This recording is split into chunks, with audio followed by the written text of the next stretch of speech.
Hello there, YouTube. We are back with some more BT-17 for you guys. I'm joined by the Kaiju King, the Quackity McQuackerton, TJ himself.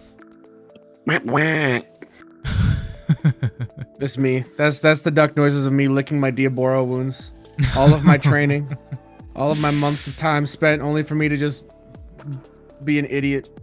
No. That would have mattered. You drew nuts, man. It was crazy, and you played it well. So. But in today's matchup, we've got Arby, who's sort of put together an updated Fenrilooga list, which should be an exciting one to see. Arby's our sort of resident Fenrilooga guy. He's got that purple dog in him. Going up against myself, who's playing the sort of Red Based AncientGarurumon. As you guys have probably seen this previous week, I've been kind of doing the worldwide tour of AncientGarurumon, and I finally settled on the Red Based build. There's different flavors that I still want to try out, including like the Gabubon variant. There's a Mirage variant that I'm coping with, but that's to be determined another day. Today we're focusing on the Red Based build, which I've been having a lot of fun with. And I think it's definitely an interesting one going up against Fenry. You know, Fenry still is very scary, still can high roll and do some crazy stuff, and the new Takemekazuchi Mode is definitely a bonkers card. So definitely interested to see what Arby does with it. Couple things before we hop into the round itself. First and foremost, if you like our videos, like the content, and you want to support us, please do consider hitting the like and subscribe button. We would greatly appreciate it. And while you're at it, hit that bell to be notified when these great videos go live for you guys. And second of all, check out our socials, which are linked down in the video description below. Contains our Twitter, Discord, Instagram, all that good stuff. Like I said before, the Discord is the best place to get the deck list of our players who are playing in our Matchplay videos. We can either typically just post a list for you guys or point you in the right direction of, you know, who to reach out to and whatnot. So if you're looking for them, just hit us up there. And yeah, hopefully you guys enjoy this one. And without further ado, let's hop right into the round over here. I can't wait for people to hear what I said earlier and then go, man, he must be really harping on about that Diaboro. Oh no. No, it's fine. So we see Arby start with the Analog Youth. He goes ahead, he does just debating on what to grab here, grabs the Solu Guard, trashes the other two off the Analog. I'm going to little Ukomans in the back and then play out a Koji just to choke to one. Yep, you do your typical, I'm going to strangle the life out of my opponent and never let them play the game. Arby goes ahead and plays a Tyranno. Searches top 4, grabs 1, puts the rest of the bottom of the deck, and we'll go ahead and trash a card from his hand. So pitches a Hell Lugar. I promote the Uko, gain the memory, hatch into another Koro. We draw off a Koro since security was checked, and hatch into another Uko. Drop an Emperor, and drop double Hammer and play out a Koji. And so I think something I've noticed. So you've changed your red build up a little bit from what it was before. It's different from what we saw in the previous video. Yes, yeah. So for anyone who has questions about it, it is different. If you want to see it, Ben will post it if you join the Discord. If you're not in the Discord already, what are you doing? What's the point of having Discord, huh? That's true. Why bother, man? Get in there. So this is the main new addition here. We go into the old BT-7 Beowulf off of the Kendo, which allows me to swing, bounce the Kendo back to hand to bounce Arby's level 4. We do have jamming off of that check, and then we swing with Uko to get another Pokin. I play a Louis to promote and just do more damage. Yep, and you're just doing a little teeny tiny misplay here. I yeah. realize I don't have anything to bounce, so I can't. You're going too fast. You got lost in the sauce. Ugh. But I mean, it puts Arby in a bad spot. He's already down to 1 security. You did you did just swing through everything he had. I'm trying not to be a swear bear. And I mean, I was also very lucky in the sense that I didn't swing and hit into like AGs or, you know, like boosts and stuff that typically you're afraid of when you're swinging through Fenry security. Yeah. But yeah, I do give him a little bit of memory to work with here, so let's see what he can do. He does have a Daruga that he promoted, and I think he's just debating here what he wants to go into. He does end up going into the Dex Daruga, so allows him to Evo for free. And I think you're just kind of clarifying the effects here, because there's one effect that procs if he has a tamer, and one effect that procs if he doesn't have a tamer, and he clearly doesn't have a tamer right here, so we're just kind of walking through what he needs to do. And bear with Arby here for a quick second here. He hasn't played Fenrir for a while, and he's still learning what the new pieces want to do and how the lines of play are. So he may take a little bit of time. He's just thinking through things.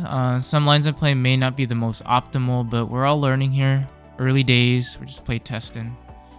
So he does end up going into the Soul Lugar, which didn't pop anything, which will then allow him to play out a Tyranno. Does pick up a Cracker Fang, and I believe another piece. I didn't get to see what it was. And then he can go ahead and pitch one. He does pitch the Cracker Fang. Let's just call it AG. AG. That's what it is. I don't know. I don't know why they did this whole. Yeah, it should have just been another AG and another. Like, just call it AG. What? I understand the like story significance of it, but that doesn't make it less dumb. it's just like, well, because even like for us, they had to name it Code Cracker Fang because they didn't want people just calling it the other thing. True. Like it's such a, I don't know, man. It's just a silly Billy thing. Anyways, so Arby's sort of he's debating what he wants to do. He does have both the Kazuchi and the Fenrir in hand, so he has the possibility of potentially doing stuff. So the issue is that the Fenrir, in order to play Kazuchi, he has to have a tamer and sources. Right. So that's why he was gonna go into the Fenrir, and then he's like, wait, I don't want to do that because I won't be able to play out the Kazuchi, so I can't actually do my play. Mm-hmm. So instead, because he would lose turn, he just hard drops the Kazuchi, and then uses the Kazuchi's end of turn effect because he's at 3 or less security to go ahead and recover a security. Yeah. So I mean, it's a lot of memory to give you when you have a tamer on board and you have AncientGaruru. Yeah. But you know, it's kind of. I mean, he does have a blocker on board, and I only had one blue tamer that was live, but here we see a Crimson. Takes it away. We go ahead and swing with the Kendo. We use Kendo effect to draw, which will bounce using Ancient effect. And we just go ahead, swing with Ancient. Yep. And take game 1. Yeah, that is the cool thing, that because of Ancient being a your turn effect, it's just, you know, as long as you add a card to your hand or your opponent's hand, doesn't matter like what does it, you will go ahead and bounce that security. So if you even just that draw one inheritable, like even if the Muchamon had moved up and swung, that would have been enough to do it. Yeah, I think you will be able to see myself do that. I think is like game 2 or game 3. One of those games, I do something similar to that where I have an Ancient on board and I just go ahead and swing with like a lower end body and use Mucho or I think a Koromon to draw, and that effectively gets to bounce security, which is pretty solid, pretty good. But as I do more testing, I mean, I've talked about it sort of ad nauseam to you, but, you know, I definitely do like the red based more. And I'm like to think I'm fine tuning my plays a little bit more as I get more testing in. But I definitely do think that red base has a lot more tools in terms of just dealing with bodies, dealing with wide boards, and being able to kind of help optimize the AncientGaruru play. I just feel like blue base was just lacking in that sort of capability to keep up once decks started to snowball. Yeah. We see Arby here. He's a little bit of a not as an ideal line, but he does go into a Dexteruga for 3, pitching a Kazuchimon and passing over. So we go ahead and promote the go-to. We use the BT-17 Uko to go ahead and pick up a Kendo. We go ahead swing with go-to. Go-to dies and then swing with the Uko. Then we just play out a Koji to choke to 1. Yeah. Which again is just a pretty like standard, I think, ancient starting play. Is just like have lower end bodies to poke early aggression, set up your tamers, and just see what you can do. And so something of note too with the the Dexter, something that I believe I am learning now. I'm not too sure. I'm looking at the rulings for it, but it's like it's the rulings from the Japanese cards, so like it's like broken English is how it's translated. But I believe because the Dexteruga and all like the Dexter Gray cards because they read trash one card in your hand, period, then draw one, period. If Darugumon is in this Digimon's Dissolution cards or this Digivolve from the trash, delete one of your opponent's Digimon with a play cost of 4 or less instead. I believe you still trash one card in your hand regardless. You just don't do the draw one if you have Daruga and sources. So that might come up later in this. I do not remember exactly, but it's something that I realized that I think I was misplaying because I believed, like, I was thinking of it like Wizard X and everything else, where like you just get the entirety of whatever the instead effect is instead of like anything else. But I believe you might still do the trash. Gotcha. So I kind of did a quick play with the BT-17 Koji. We went into a Kendo, we swang, use effect to go into a Lobo went to an Ancient for reduced cost of 3. So I'm able to do a little bit of damage there. Ancient does end up hitting a Kazuchi, so it does die regardless. It would have died at the end of attack if it survived, but we end up picking up a hybrid and then playing out a Memory Setter Koji. Just a pass turn, and then Arby is just deciding what he wants to do here with this level 4. Yeah, so he's debating if he wants... I think part of him was thinking about swinging into security and then possibly just having it hit.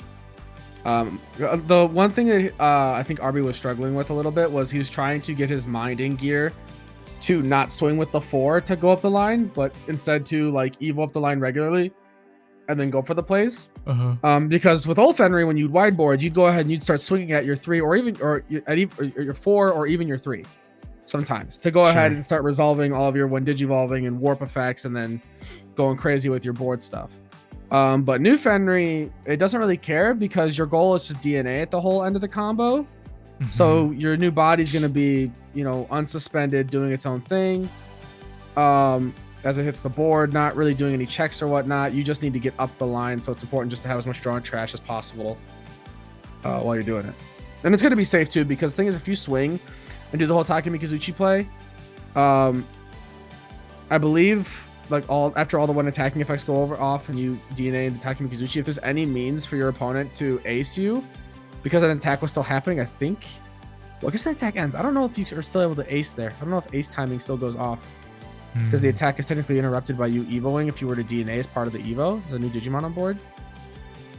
I actually don't know how that interaction would break down. It's a lot of stuff, which it's a weird one. Just like, you know, watching Arby play through this. I mean, I feel like eventually I'll probably put it together just because it's you know, it seems like a fun deck to play with the new stuff. It just, there's a lot of effects that are popping off, and you really have to sequence it correctly. Yeah. So I think the play honestly is pretty linear now. It's less chaotic with having to like control what you're like spitting out from trash. However, that being said, some of the interactions are more weird because you're DNAing as part of the whole combo. He does end up alliancing, so it is 2 checks. Does hit a Crimson to wipe out the smaller body, but is able to restand and gain memory off of his inheritables. We swing a check, hits a go-to. Yeah, he opts not to use the one attacking effect to purge one of his own security to purge one of yours. And he goes ahead just to play a Luga for 3, passing turn over to me with 4 memory. Yeah. Now, he does have AG underneath in the sources, so it is a big blocker right now. So he does have 1 blocker on board. He's got 2 security now, so I end up going into a Kendo. And I am not seeing the like sort of typical plays, but we do push up with a Louis just to keep turn. We swing with Mucho, drawing to gain the memory and just get some cycle in. And I was like, well, if he chooses to block, you know, I sort of just tried to bait it out of him, but I was pretty sure he wasn't going to block there. And then I remember that Takemekazuchi, if something's removed from security, you minus AKDP, which I was oops. Yeah. And then I realized that Ice Wall can't be Ice played Wall because there's no blue source anymore. So then I'm like, well, I guess we just do that. And then we just Digicross, bounce the Luga to bounce top card of security and say, well, if he's got it, he's got it. So Arby end of turn spits out the AG or the Code Cracker Fang. Wow. Why not even just call him like Agent Cracker? Well, why? I think that's not the let's be clear. I don't think code is the problem. No, it is not. It is no. Let's be. Why not just call him Agent Cracker Fang? It's late at night. I ain't thinking straight. I apologize if I offended anybody. You know what? I agree with you. Agent's the problem word with that sentence. Definitely not the middle one. They should have just called him like Code Fang. That's what I think you meant to say. Correct. Yeah.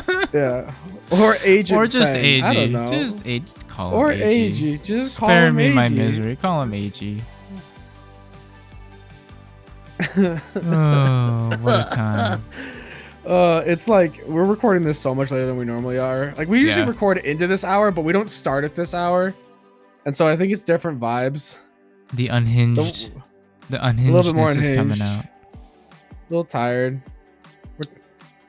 We're goofing and gaffing. So Arby initially was going to put it under the Takemekazuchi, but then realizes that that's not the correct play. So it asks Ben if he could take it back, and Ben said it was okay.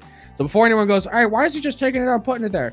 Keep in mind, this is at my house on my table that we use for D&D. It was just me, Ben, Arby, and Rio. These are for fun games to learn. So there are some misplays, there are some weird interactions, some stuff that we miss.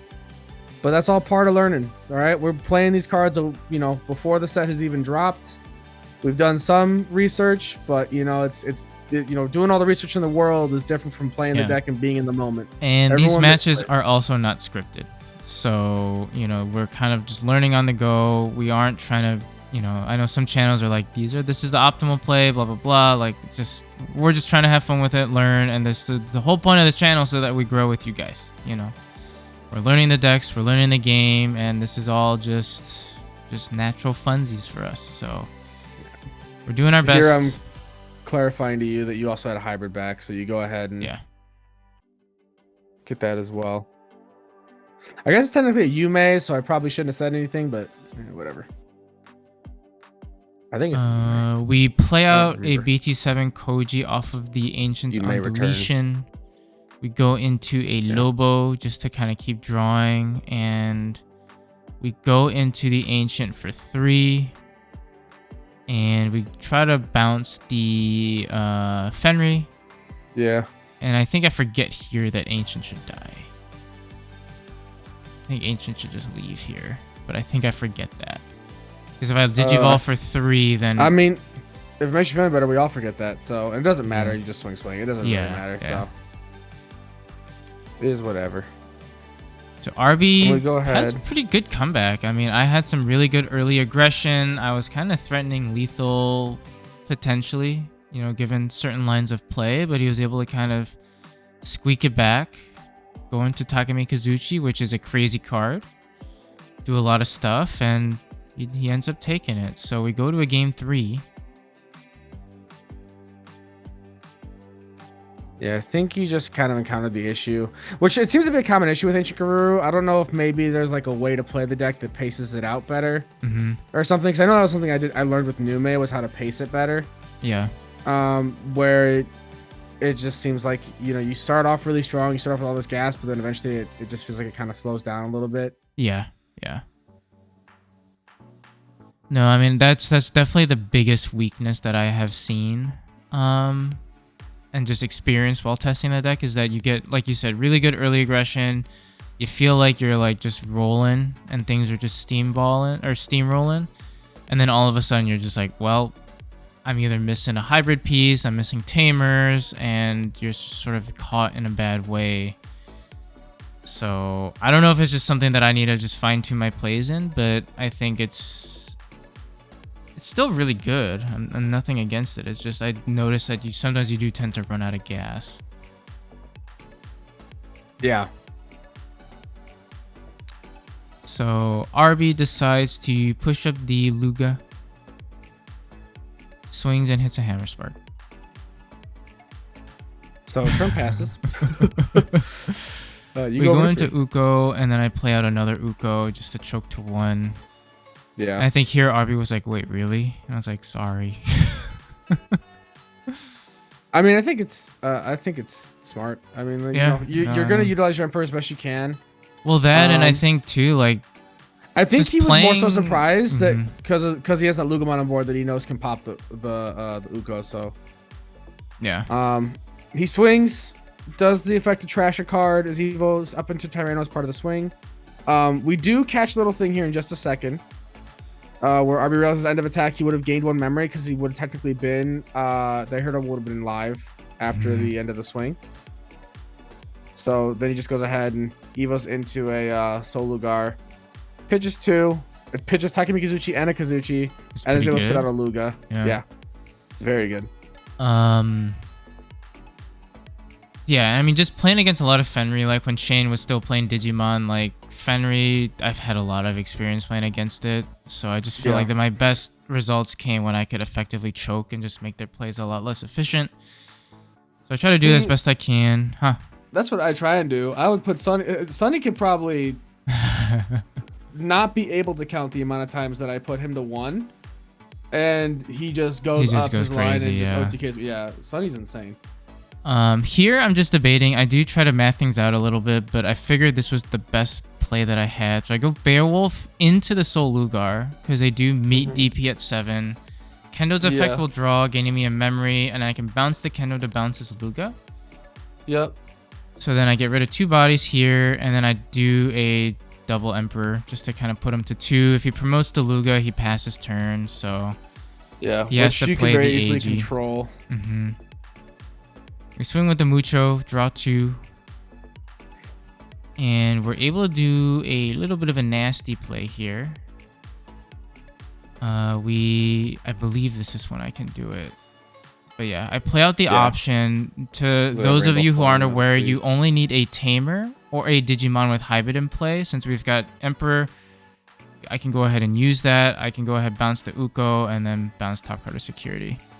Yeah, and you choke Arby to 3, and yeah. I mean, he's just stuck. He can't push up Luga because it'll die. He doesn't have any means of reducing evo cost. He can play a level 3.